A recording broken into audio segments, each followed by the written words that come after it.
começar outro, senão não vai dar pra enviar depois, né? Não, depois eu corto. Ah, lá diz que corta depois. Ai, que menina inteligente. Que filha inteligente, minha assistente. Minha filha é assistente linda. Você pode ler um versículo que tá no livro de Provérbios? 13. 13. Primeiro. 13 primeiro. Quem tiver a Bíblia em casa pode, né? O filho sábio segue o conselho de seu pai, mas o tolo zombador faz pouco caso da correção.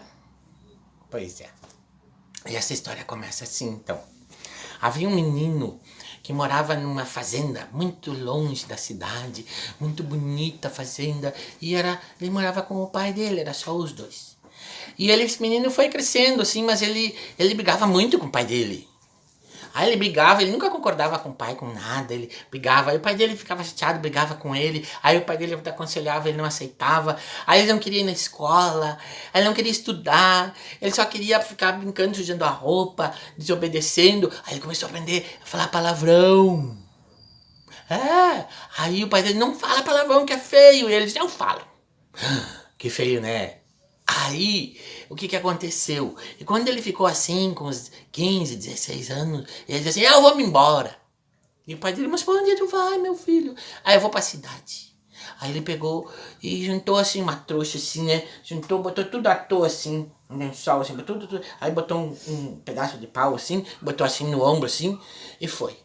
Até onde passava o trem, assim, passava dentro da estância do pai dele, passava o trem. Aí ele ficou esperando. Aí quando o trem chegou, ele subiu e foi embora. E o pai dele ficou olhando, assim, as lágrimas corriam, assim, o pai dele, né? E ele foi embora. E aí quando ele chegou na cidade, ele ficou muito assim, porque tinha edifícios, tinha até praia, essas coisas assim, tinha automóveis, aquele monte de gente, aquele barulho, aquele restaurantes e coisa. E ele ficou assim impressionado, que lindo isso aqui, que maravilhoso, não sei o quê. E aí ele pegou e começou a se juntar com pessoas assim que não eram pessoas muito legais, não é? A gente não deve se juntar com pessoas que não são legais. Aí ele pegou e essas pessoas convidaram ele com um cigarro. E ele começou a fumar.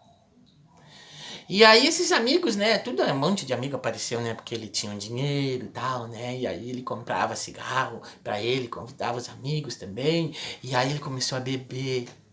Aí ele comprava bebida alcoólica, cerveja, coisa, né, e ele bebia e pagava pros amigos. Aí ele pegou e arrumou até umas namoradinhas. E aí ele foi se perdendo, assim. Aí alguém convidou ele pra fumar outra coisa. Maconha. E ele fumou. Aí depois ele fumou cocaína. Depois convidaram ele pra ele dar uma injeção assim. Aí eu até tinha uma seringa, não sou a minha seringa, né? Minha seringa, porque às vezes eu trabalho também de doutor, sabe? Eu trabalho de doutor também. Aí outras drogas, eu nem sei o nome. Aí depois convidaram ele pra umas pedrinhas de crack. Sério. Aí ele terminou o dinheiro dele. Ele não tinha mais dinheiro. Daí, sabe o que aconteceu? Ele começou a dormir na rua, porque ele não conseguia mais pagar o aluguel do quartinho lá que ele morava. Ele não conseguia ir, mandaram ele sair, ele foi pra rua. Aí ele pegou as trouxinhas assim e foi pra rua. Aí roubaram a trouxinha com as roupas dele, ele ficou só com aquela roupa que tinha no corpo. Aí ele não tinha onde tomar banho. Aí ele começou a dormir nas calçadas. Aí ele queria droga porque ele já estava viciado. Aí ele começou a cometer assim, pequenos furtos. Começou a roubar. Começou a mentir para as pessoas que precisava de dinheiro para comprar um pastel, uma coisa que estava com fome, mas ele não comprava um cachorro quente, um pastel, nada. Ele comprava droga. E ele começou a cheirar mal, as roupas sujas, e ele dormia. Aí de dia ele dormia. De noite ele saía caminhar para, de algum jeito, de arrumar dinheiro, não é? E o pai dele ficou na estância lá, tocando, vivendo a vida normal, né? Aquele pai que ele nunca deu ouvidos, aquele pai que era ruim, que era mau, que era isso, ficou lá. Aí um belo dia, assim, ele tava com muito frio e chovendo, e ele pensou assim, puxa, quando eu morava com meu pai, eu tinha uma vida tão boa, e agora eu tô aqui, sofrendo, nesse frio, tudo isso. Aí ele pensou assim, eu vou conseguir um papel, um lápis, uma caneta, e eu vou escrever uma carta pro meu pai. Que ideia genial, né? Eu vou escrever uma carta pro meu pai, ele disse. Foi muito boa essa ideia. Porque o pai gosta quando o filho busca ele para conversar, né? Aí ele pegou assim, foi escrevendo a carta assim, dizia, papai, eu tô aqui na cidade, a minha vida não é como eu pensava, eu tô na pior.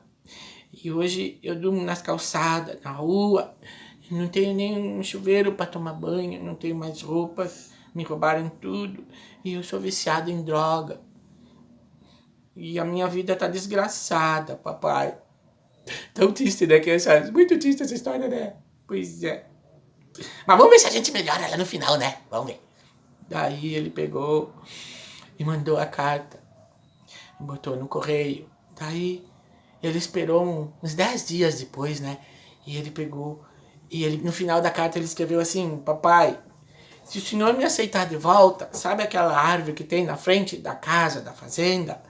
Se o senhor me aceitar de volta, há até um lençol branco no meio da árvore, no caule dela, assim. Que aí quando o trem for passando, eu vejo. Se tiver aquele lençol branco, é porque o senhor me quer de volta. Mas se não tiver, então eu vou cruzar reto e vou me embora, seguir minha vida noutra cidade, tentar a sorte. Mas se tiver, papai, aquele lençol branco na árvore, aí eu desço lá e vou até você. Tá? Aí ele deu uns 10 dias depois, ele pegou o trem e foi. E foi naquele, a gente subiu no vagão, assim, foi. É assim que faz. Eu acho, né? E foi. Aí quando ele ia, e o coração dele assim, apertado, o coração assim, será que o papai vai me querer de volta? Será que o papai vai me aceitar? E como eu tenho sofrido tanto, como eu queria voltar para minha casinha, para junto do meu papai. E aí foi chegando perto das terras da fazenda dele, né? E aí de repente entrou assim na fazenda, assim, mas a fazenda era muito grande, tinha muitas árvores, né? Aí de repente ele viu uma árvore assim, e tinha um pano branco atado no caule da árvore. Aí eles, mas não era essa árvore, que era pro papai atar um pano, um lençol, uma coisa. Era na frente, tá longe ainda, na frente da casa. Será que o papai se enganou? Eu acho que ele se enganou, não era nessa árvore. Mas ele já ficou assim, né? Ficou feliz, né? Bom, né? Aí dali a pouco apareceu outra árvore, aí na outra árvore também tinha um lençol branco atado, assim, um pano branco. Aí apareceu mais outras árvores e também tinha um pano branco atado, assim. Aí depois foi indo, aí tinha uma floresta, assim, na floresta todas as árvores tinham um pano branco atado. Aí ele foi chegando perto da casa, tinha mais umas árvores que também tinham um pano branco atado, um lençol. Aí depois aí quando chegou na frente daquela árvore bonita, na frente da fazenda, tinha um pano bem grande atado, assim, um lençol. E o pai dele de braços abertos, assim.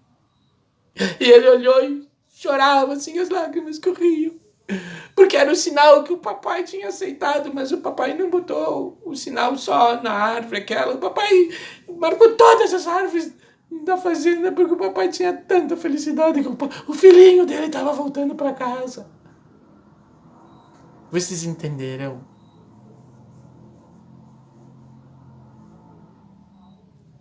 Aquele homem, o papai dele, representa Jesus, representa Deus. A fazenda é a igreja. A cidade é o mundo. Os amigos aqueles são os amigos do mundo. E ele não queria ouvir o papai dele. Levou uns anos para ele voltar. Mas ele sofreu muito. Muito, muito. E aí ele voltou para casa, para junto do pai. Então assim, crianças, sempre escuta o papai, sempre escuta a mamãe. Procure não fazer como aqueles meninos. papai de vocês não vai querer ensinar, aconselhar pro mal. Ele vai querer aconselhar pro bem de vocês. Ah, nem, às vezes eu sei que o papai parece chato, eu também pareço chato às vezes pra minha assistente, Cacá, bicoitinha. Mas, mas eu aconselho pro bem dela, não é? Então, é muito feliz eu fico assim, de poder estar trazendo essa palavra hoje para as crianças. Eu sou o evangelista Pirulito, espero poder participar outras vezes assim, porque eu gostaria de ser bênção na vida de vocês. Você sabe o que é bênção? Bênção, como é que eu podia explicar para vocês bênção? Bênção é uma coisa assim que Deus derrama na gente, que é como um perfume, entendeu? Você não precisa contar para ninguém que você tem, porque onde você chega todo mundo percebe, porque sente o perfume de Cristo em você, entendeu? Então, em nome de Jesus, a bênção que Jesus derramou em mim, eu abençoo vocês, em nome de Jesus. Tchau, crianças! Deus abençoe! Tchau, crianças! Deus abençoe vocês!